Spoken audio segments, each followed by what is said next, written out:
Uncovering the hidden issues of the F-35. Let's see.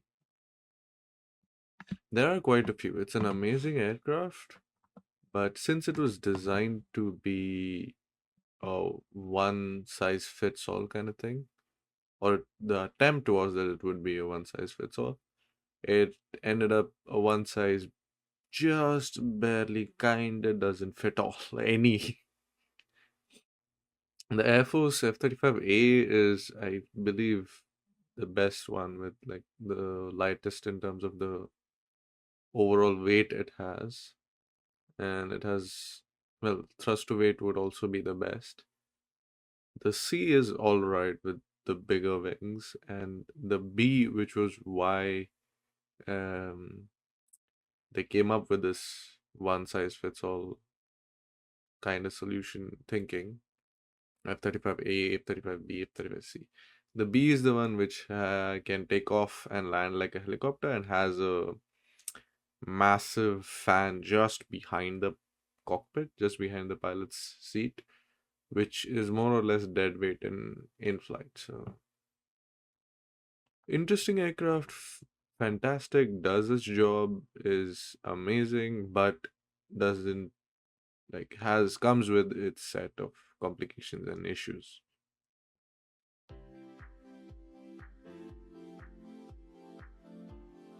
The F-35 is one of the most advanced fighter jets in the world, but its operation presents several challenges. Here's a closer look at some of its key limitations.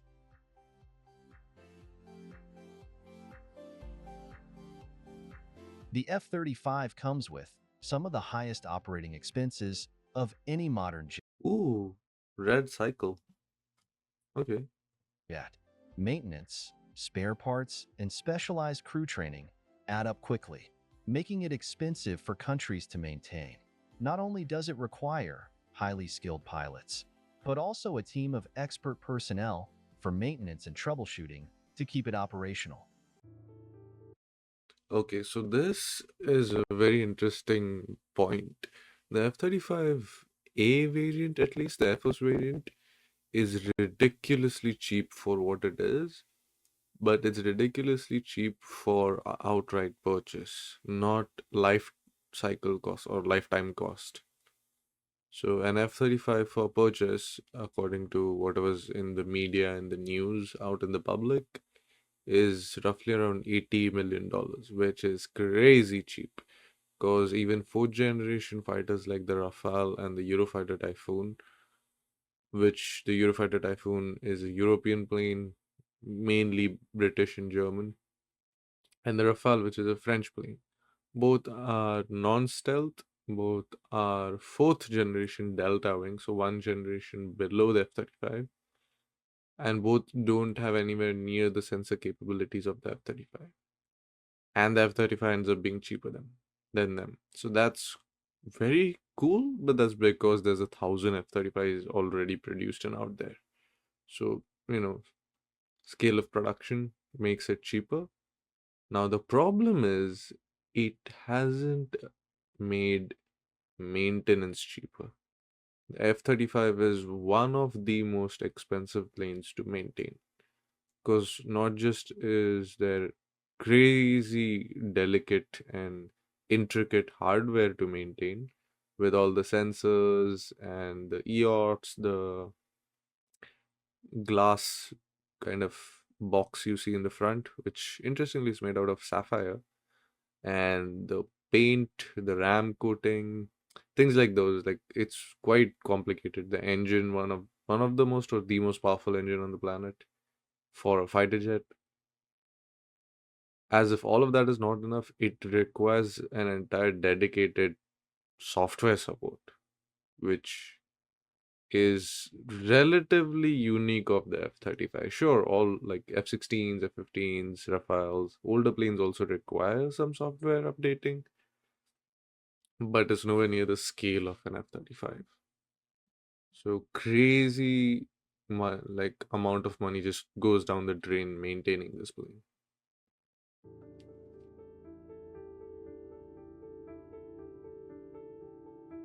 Maintaining the F-35 involves a sophisticated supply chain, and advanced tracking systems. Mm-hmm. Like Alice, which has faced delays and inefficiencies, transitioning to Odin is intended to improve this, but the logistical demands remain challenging due to the aircraft's high-tech systems and spare parts requirements. Mm-hmm.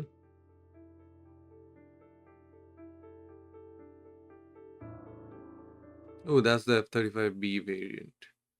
Also, that what the video just mentioned. Y- you don't just have to maintain the plane and the plane's hardware and software. You have to maintain the software that will maintain the plane's software and hardware. And you need to get that quality checking software correct in the first place. If the tools to test your patient don't work, you have to fix them first. So, yeah, quite a lot of pain. The F-35 needs climate-controlled hangars and advanced maintenance facilities to protect its sensitive stealth coatings and systems. Countries without these resources face significant operational hurdles. That I find it to be very interesting because I knew the B2 Spirit needed climate control hangars, and one did crash because of some related issue where there was a sensor that mistook things because the plane wasn't properly stored, and it kind of crashed the plane. Luckily on landing, I don't on takeoff, so I don't think there's any human loss. But I didn't know the F-35 needed climate control hangars. That's again crazy additional costs. Like I'm not the video is doing a decent job reminding us of the human aspect, like the logistics and the working aspect. I'm just talking about money. That's so much money to build. Like you need like one hangar per one plane or two planes for like that kind of climate control, and not for more than two because not a lot of countries have that kind of space lying around. But damn, okay, I knew maintenance was tough, but and also I've seen these on aircraft carriers, the C variant. There's no climate control over there. If anything, that is one of the most harsh climates for any plane. Forget a delicate, very powerful, very cool, very effective, but a very delicate fifth generation fighter. As the avionics and electronics must be stored in proper conditions for optimal performance.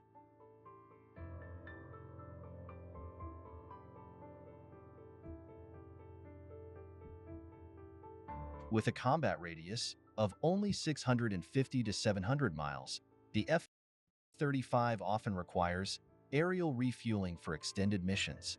The F-35B and F-35C variants, used for maritime operations, also face challenges in terms of range, especially due to the need to carry extra fuel and internal weapons. So, my apologies. I was trying to pause, but then I realized you're still speaking. I don't see the range being much of an issue because the American Air Force, US Air Force, and most Western Air Forces go into any fight, any kind of combat with all kinds of crazy logistic support always available. You always have tankers available, there's always AVACs available, there's that many of them. You always have like more logistics and maintenance support pushed in your direction if you are the bases that are going into combat and things like that. So, particularly in terms of the range, I don't think it really matters how limited the F-35's fuel capacity is. I think it rather more matters how comfortable the F-35 is for the pilot to fly. Because then it's a human factor how long the plane can stay in the air. Limiting its operational flexibility. Oh, right. Yeah. Also, the F-35B is kind of difficult to look behind. American aircraft design, specifically American aircraft design, makes a very clear emphasis on being able to turn around and look behind you to an extent. You can see that in the F-16s, F-15s, even F-22s. American fighter jets always have a bubble like canopy where you can turn around and almost look behind you. But then the F-35B variant specifically, because it has a massive lifting fan, a literal fan, behind the pilot, it kind of blocks that vision. So there's that issue as well.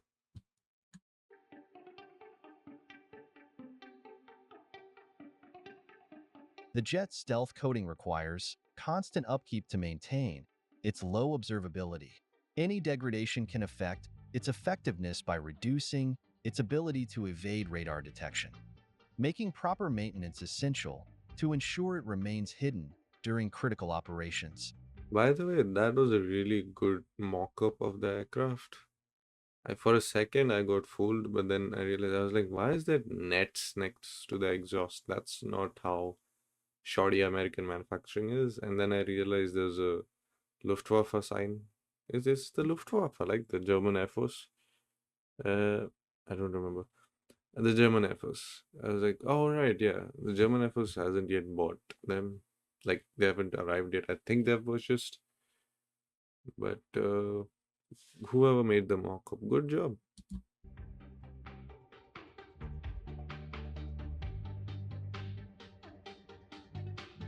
The F-35's advanced systems rely heavily on software, which makes it vulnerable to cyber threats. Mm-hmm. Regular software updates are necessary, but delays can hinder mission readiness. Its connection to various networks increases the risk of glitches that could lead to unexpected issues, adding complexity to its maintenance.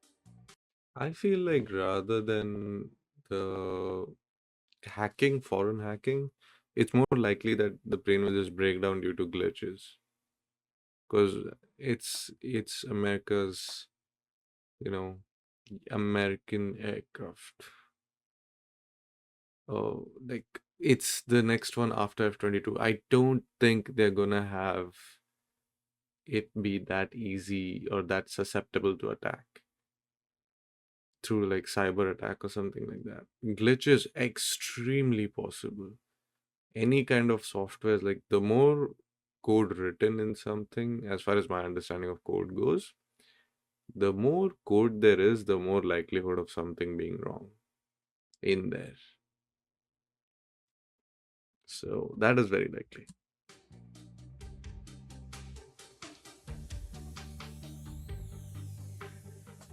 The F-35 is sensitive to harsh environmental conditions such as dust, salt, and humidity, which can affect its systems and stealth coating, particularly in arid or tropical regions.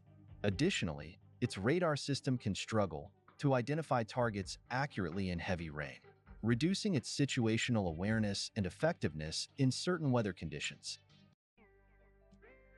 That is true. I have seen like images that came out like a year ago, I believe. Where there was, I guess, some news media outlets wanted to make a hit piece on the F-35, and they found a perfect, like, kind of a scapegoat. Not exactly a scapegoat, but kind of the perfect target for it. Where a lot of F-35 Cs, I believe, aircraft carrier variants, there was photos of them on aircraft carriers with like rusting on the surface. Now, I don't know if that was actual rusting or it was some other kind of decoloration or deformation of the radar absorbing paint, since I don't know how much of the F-35 is made out of actual metal, but it seemed to be the images looked like there was extensive damage because of like harsh ocean weather, which the images could be doctored, but seeing how delicate fifth generation fighters usually are, it is highly possible that that was very true.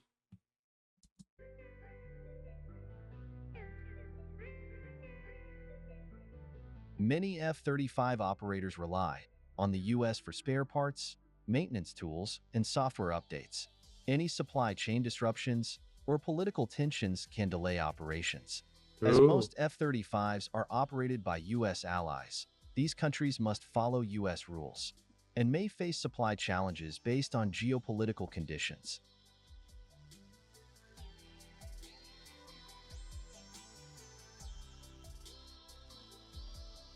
Training pilots and crew for the F-35 demands significant time and resources. Advanced simulators and live training are essential but resource-intensive. Understanding the aircraft complex systems and behavior during flight is crucial for pilots, making the training process challenging and lengthy.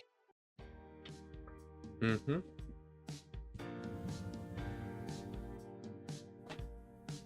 To maintain its stealth advantage, the F-35 carries weapons internally, limiting its payload capacity. Using external weapon stations compromises its stealth capabilities, making it less effective in combat compared to traditional fighter jets with larger external weapon loads. That is kind of, well, true, but it doesn't really matter. If you can have two F-35s easily go in, like, deep into enemy territory and strike their target effectively and accurately, compared to one F-16 that has to struggle, or like one F-15 that has to struggle, fight off missiles, maneuver, maybe be able to drop his bomb, maybe doesn't get to drop his bomb, has to turn away, maybe worse, gets shot out of the sky. I don't think that's that much of a problem if you can just throw more money at the problem, basically. That is what the US military and the US Air Force does. With the way the F-35 is supposed to be used, it's for precision strike, it's not for mass bombardment. Like, for example, if the enemy has a target, like an interest for the US Air Force, the F-35 would probably be sent in to take care of all the surface to air missile radars which are protecting that interested target. And the F-35s can take them out, and then once they're done, maybe either more F-35s with external bomb loads because there's no threat left, or some other aircraft like an F-15 can come and finish the job.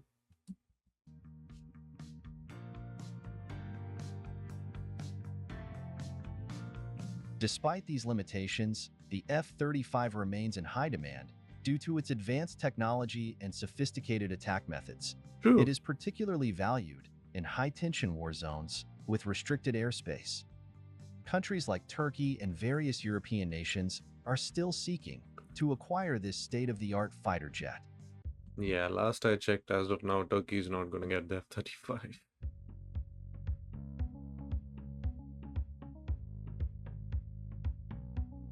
The F-35 is a true 21st century fighter, and as Yep, future upgrades bring more weapons and avionics configurations, it will only become more formidable. that's true. Share your thoughts on the F-35 in the comments section. That's a great video. Just one thing, I was hoping they'd mention, like they showed the video clip, but I thought they would also talk about it since they showed the video clip, but they didn't mention it. Uh, just over here, a little bit more, I suppose. Ah, here you see this pod in the middle of the back rear landing gear. That's a gun pod. So, interestingly enough, all fighter jets have this piece of glass in front of the pilot, where it has an aim sight on it, and it tells you where your rounds are going to end, where your bullet rounds are going to end when you fire your bullets.